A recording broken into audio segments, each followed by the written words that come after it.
பொருளோடு புகழைத் தந்து போற்றிடும் வாழ்வைத் தந்து வருங்காலம் அனைத்தும் செல்வம் வரும் காலம் ஆக்கி வைத்து பெருமைகள் வழங்க வேண்டும், பேரருள் கூட்ட வேண்டும். அருள்மிகு குருவே, உன்னை அடிபணிந்து வணங்குகின்றேன். வருடம் ஓர் ராசி வீதம் வட்டமாய் சுழன்று வந்தே தருகிற பலனை நாங்கள் தங்கமாய் ஏற்றுக்கொள்வோம்.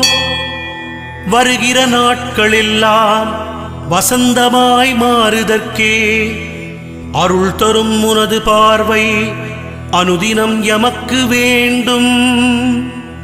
குருவே, நீ பார்த்தால் போதும் கோடியாய் நன்மை சேரும்.